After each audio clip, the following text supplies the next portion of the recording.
Hello.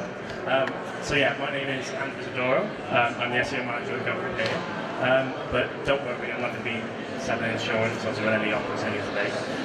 What we're going to be talking about is the sort of the next generation of organic search. So, trying to take SEO on a step further and kind of give you guys a few ideas of where search is going over the next few years, but also kind of more of a strategic view of where search is going to be going a little bit further than that. Okay, so I'll jump straight in.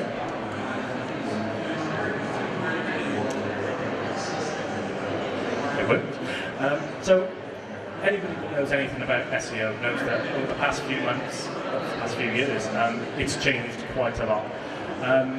We've gone from just a basic put a keyword in and get some sort of relevant answer to something that's a lot more in depth. And users are starting to get a lot more picky in what they're trying to get from search. So things like did you mean, synonyms, and autocomplete, and things like Google Instant are kind of the basics that users expect from search now. It was you put in the keyword and you hope that you got an answer that you wanted. Now, if you type something in and you spelt it wrong, you want that search engine to correct it for you. You want it to show you that result, regardless of whether you're right or not. And they've moved on a lot, and they've had to change a lot. The reason is search has been pretty rubbish for quite a long time. It's always been about connecting that keyword to page, which is, it's good, but it's not great, and there's a reason why. It's always been about matching a word with a page rather than a word with a meaning or a word with an intent. And this is a quote from one of the guys who helped set up Google's knowledge graph. You can see that it's not just me and other SEOs that are saying the search wasn't that great. They kind of knew it themselves. And one of the reasons that they did this was one in 5 queries on Bing contain an entity. They contain a thing, a person, a place. And they thought, well, that's okay because we're quite good at returning results. You know, if we search for GoCompare, we know that GoCompare is a website and we can return that, that's fine. But where it got a little bit difficult was where they got to something like this. 71% of all Bing searches contain a thing, a place, a person. They're not looking for that person, they're looking for information about that person or that place or that entity. And when you think about how many searches are done on Google and Bing, it becomes quite a big problem. 84 billion searches every month contain something, an entity, a thing that they want to learn more about.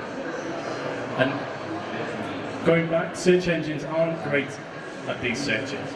They're really good at finding the tiny, what is this, but it's not very good at finding how old is this, or how tall is this, or how popular is this. And that was a problem. They realised that they needed to understand more about things. They needed to they kept finding that they were getting stuck. They were being asked questions that they didn't know the answer to, and they were showing up anything that they could think of. So they went about kind of breaking that down and thinking, how can we learn more about things? And how can we understand these entities of what they are? So an entity is essentially a collection of little bits of information that you pull together into one big concept. So here's a question here about which famous film was released on March 15th, 1972? Anybody know the answer to that? Be impressed if you did. Oh, I was hoping no one would know, but he did. Pretend that you didn't say that. If you had this quote, a lot more people will now know what this is. It's of course The Godfather, Serious Guilt. So, before you knew those little bits of information, you would have had no idea. And it's the same with search engines. They had no idea about these entities. They had no idea what made them up, all the little data points.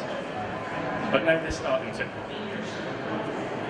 They're starting to pull in information from things like IMDb to work out who the cast were, and places like Rotten Tomatoes to get how good it was.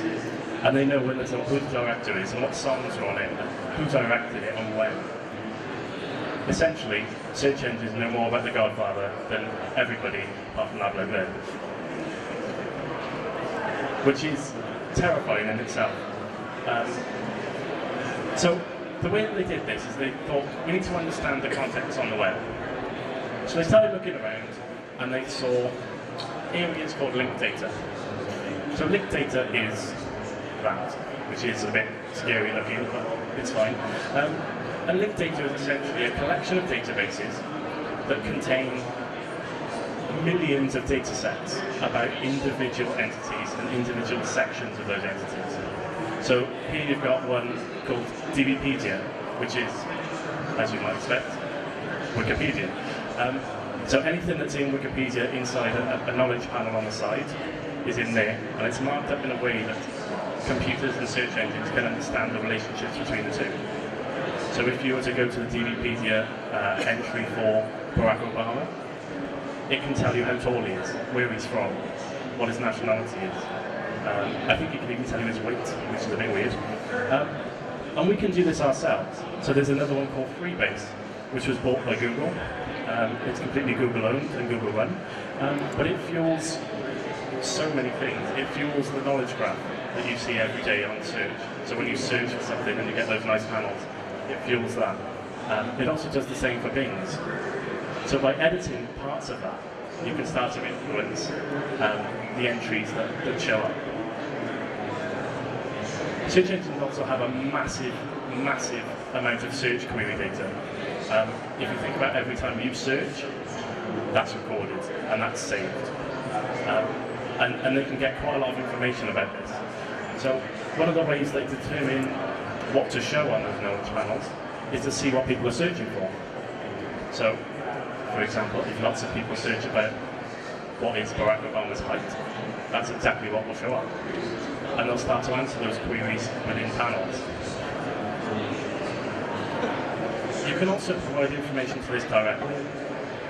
There's an initiative called schema.org that was created by all of the major search engines that allows you to tell those exactly what you're talking about. Not kind of what your content's about in terms of keywords, but exactly what it's about. So if you're trying to talk about, I don't know, something like Paris, you can tell it that you're actually talking about the place, the capital city, and not an American posh woman that does things on the internet. You can be very specific on what you're talking about, and that's really powerful. And it allows you to fuel things like this. I mean, it wouldn't be a digital conference without a picture of Chuck Norris, but it allows you to fill things out like this. So all of these data points are pulled from linked data, straight from the web, from search queries, and from schema. It's quite straightforward-ish.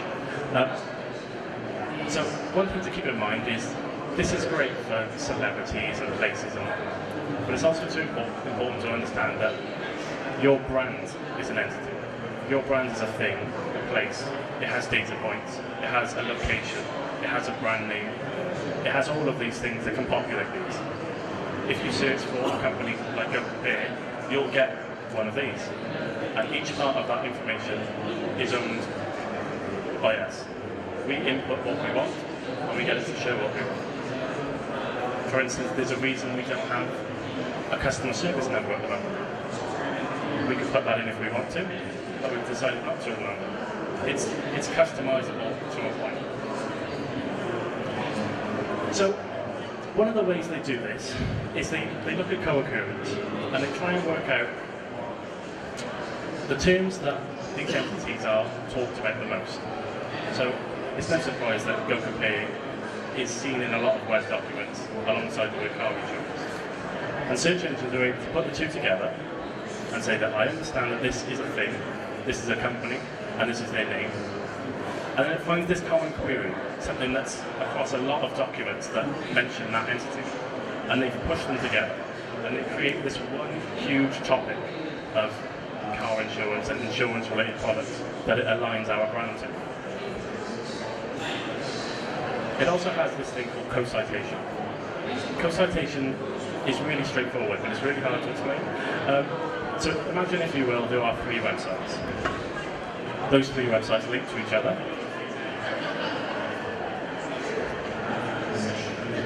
Those three websites link to each other. And they create this area around one topic. So they're included in their own neighbourhood, their own little concept, if you will. And they've done that with the link graph. But then you think about website D. Website D links to A and B, but not C, and vice versa. What search engines are smart enough to do is realise that they're actually part of the same group. They're part of the same concept, they're talking about the same thing, they're all, if you like, on the same team. And it allows you to infer links between the two. So although C doesn't link to D, because it's part of the same concept, you start to see links created between the two. So one of the big things search has probably moved on the most is that now that they understand concepts, they understand things and people and places, they need to understand the context. Things taken out of context are really weird, a little bit odd, and really there's a big misunderstanding essentially. So what search engines can do is they can personalise each response, each area, each query to the person that's searching it at that moment. So they look at things like the social layer. We call it the social layer because it's something that it does include social media, but it includes kind of how you operate. It's just there's almost like the sociology side of it, I guess. So it takes into account what you've searched for previously, and what you probably would like to search for. It then takes into account some of your social media. So who are you connected to? Who are they connected to? What pages do they like? What pages have they explicitly said they don't? And it's based on plus ones. Anybody ever used a Google Plus account? More than I thought. It's actually quite a big thing. And it's not, although it's not great from a search point of view, it is great from a search point of view. It is Google's only real link to the social web. So it would be stupid for them not to use it. So personalised results are impacted by plus ones. They are impacted by who shares what and how. And although it's not a search ranking factor, you find a lot of SEOs say that social has nothing to do with SEO, they're kind of separate things. They are in terms of neutral search. Neutral search doesn't exist anymore. Everything is personalised, every single thing. And this is how they're personalised. It used to be that you would give an explicit query, you would type something in, and it would search. If you typed in pizza, it would show you recipes for pizza. It would show you pictures of pizza. It would probably show you pizzas in London. Bear in mind, we're from South Wales, so that's really weird for us. But now, they look at you, they look at the situation in which you're searching from. I'm an Android user, I'm geolocated to Cardiff, and it shows me local results. The reason is they've understood the intent of the search. If I'm on my phone and I'm walking through Cardiff city centre, chances are I want to eat some pizza. I don't want to make it. I want to know where can I eat pizza in the next 5 to 10 minutes, and that's exactly what they're doing. I mean, this is kind of expanded way beyond just location. You can take this into the social layer as well. So you're searching for pizza, I'm an Android user, I'm in Cardiff. Are people that I'm connected to in Cardiff rating pizza places? Are they giving a 5-star rating to Rocket Joe's? Rocket Joe's. And if they are, wouldn't they want to show that to me? Then there's Hummingbird. Hummingbird was a massive rewrite of the search engine ranking, search engine algorithm. It's not like a penguin and panda, it's a complete rewrite. So they weren't looking to penalise anybody, they weren't looking to filter content. What they're looking to do is rewrite the queries that you put in. The reason they want to rewrite those queries is because they're looking at different ways in which we speak. I read an interesting fact on Twitter on the way here. 39% of people who use voice search, who use Google Now, use voice search to type text messages. That's crazy. And that's exactly what they're trying to optimize for. They're looking at the natural language and the way that we say things. So if I say, I want to find a pizza, what I'll actually do is shorten it all the way down to pizza and work out where I am and show me pizzas. If that makes sense. Hummingbird was a massive change in how they deliver content to us.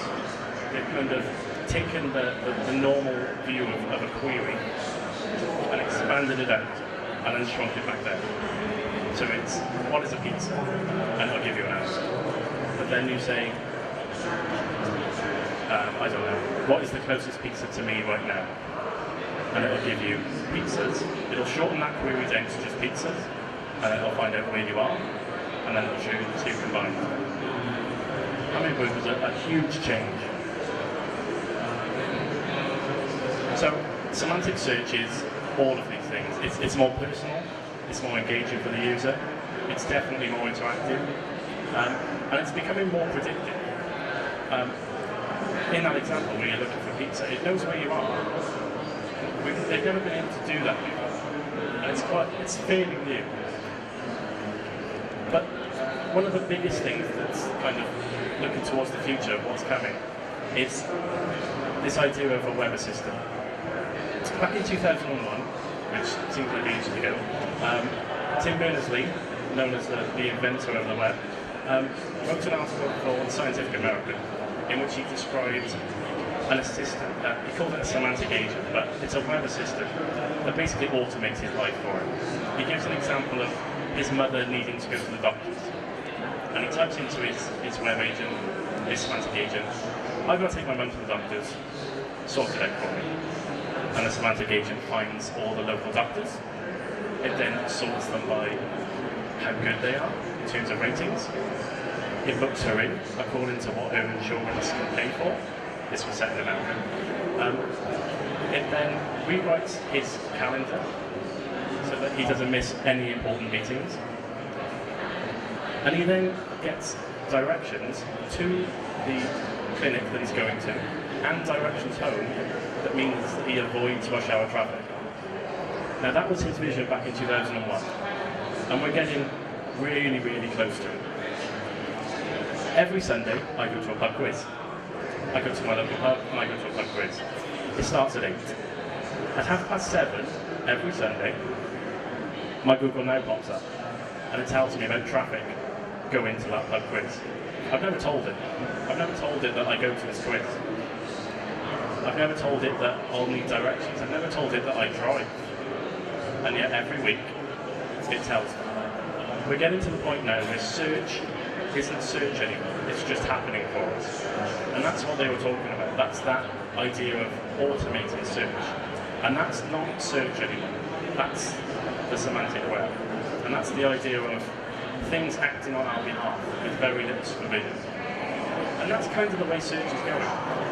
Search is becoming less and less about that explicit query. It's less about looking for pizza, and it's more about finding out where you are at that moment, what you might want, and showing it to you before you even thought about needing it. Weird.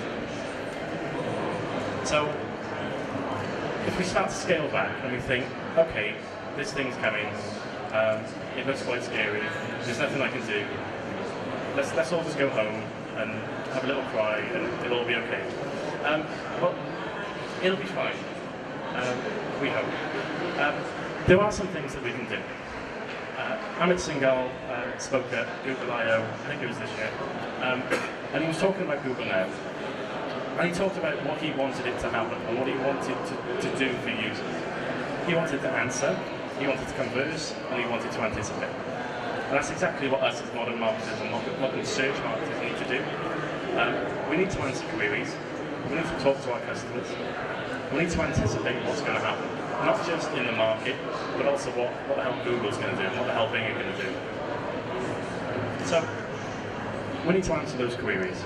We need to understand what the customer wants and what they're going to want and what their intent is and what they're going to want next week when it rains and they haven't got an umbrella. We need to invest in the technical side.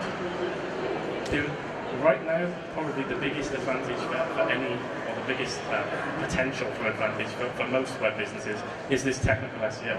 It's not done very well. There are hundreds of very big brands that do technical SEO very poorly.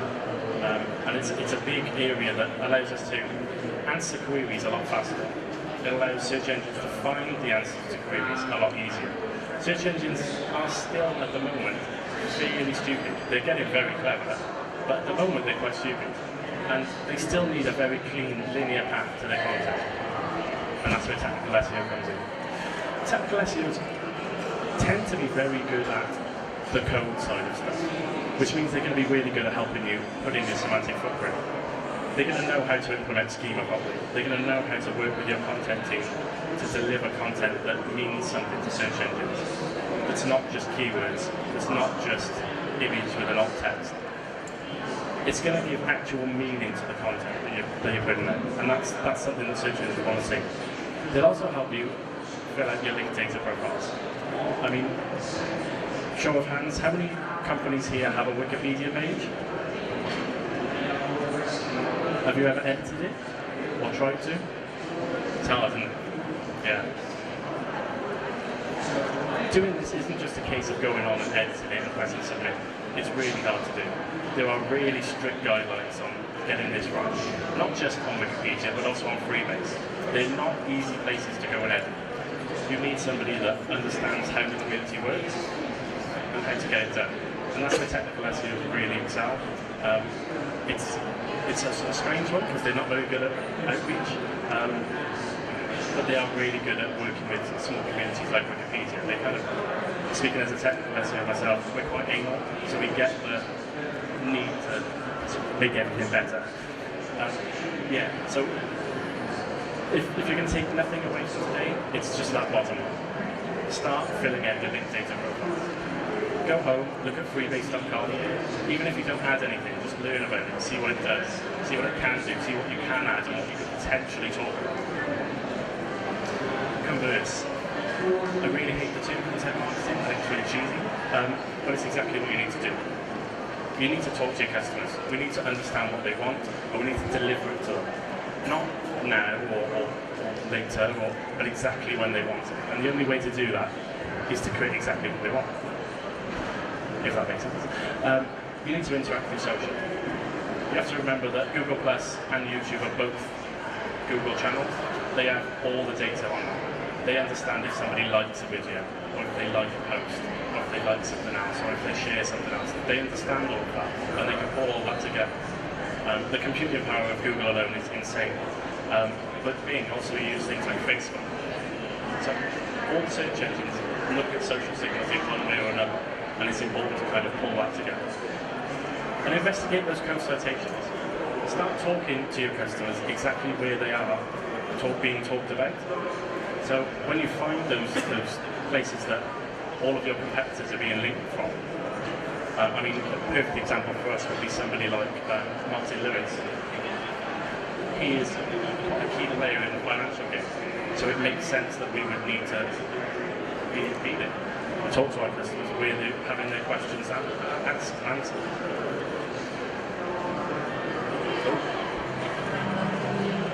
I've pressed stop.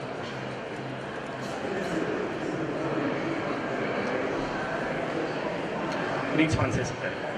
We need to take kind of a different approach to search as we have before. Traditionally, there have been SEO departments who kind of, well, there's something search related, give it to them and they'll sort it out. That's kind of dead. That doesn't work anymore. The function of an SEO department slows everything down.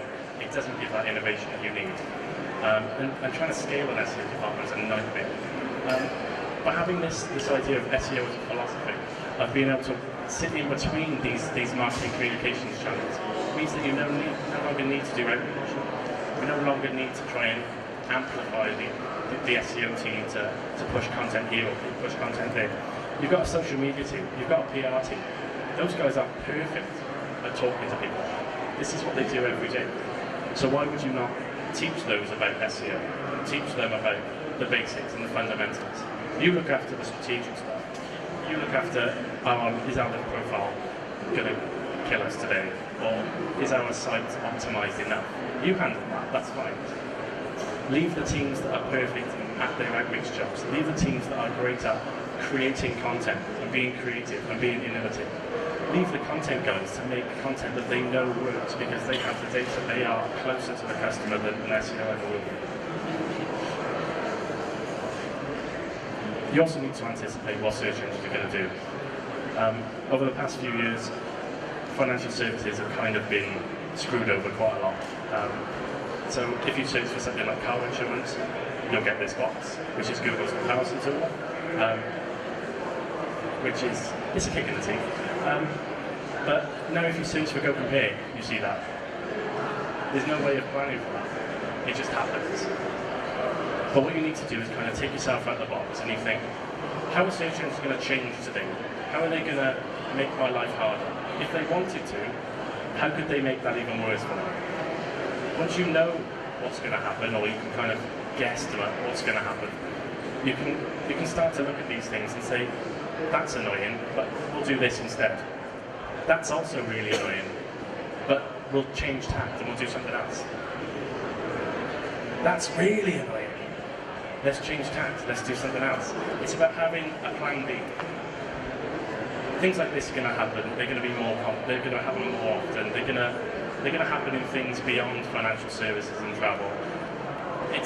Google are great at getting money out of stuff, and hats off to them, they're really good. But from a business point of view, it kind of hurts and it sucks. But you need to have a plan B, otherwise it's just going to hurt and suck, and you're not going to do anything about it. You also need to anticipate not what search engines are going to do, but what people are starting to do. This is kind of how we see the web. You know, people go onto their desktop or their laptop and they search for car insurance and they do their car insurance quote. It's not really what happens anymore. We've been talking about the move to mobile quite a lot. Pretty much every talk here has touched on mobile as being the next thing to look for. But everybody knows that mobile is the next thing to look for. We don't need to be told again.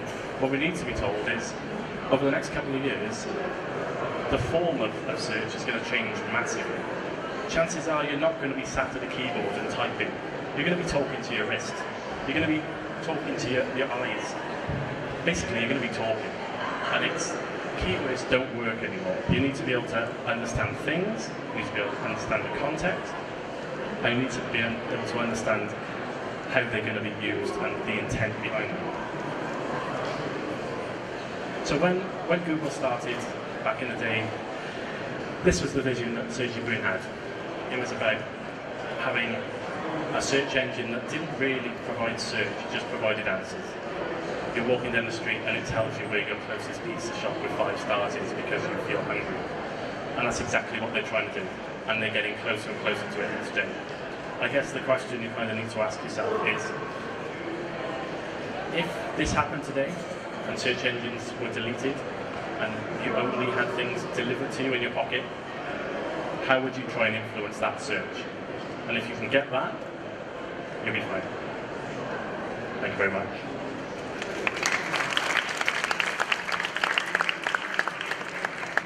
Any questions?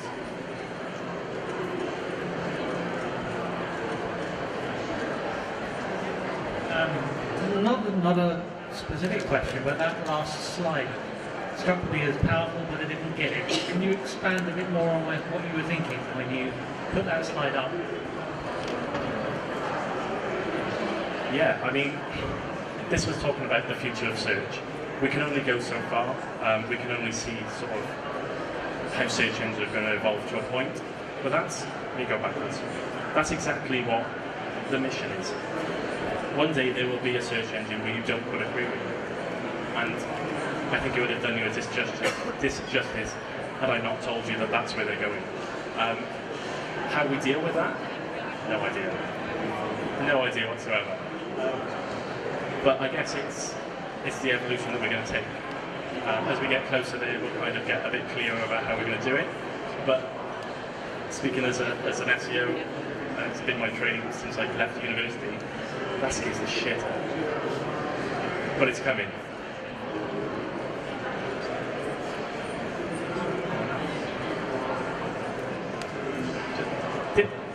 sense. That's all right. That's fine. So any more questions? No? Okay, thank you. Please join me to give a big round of applause to Andrew.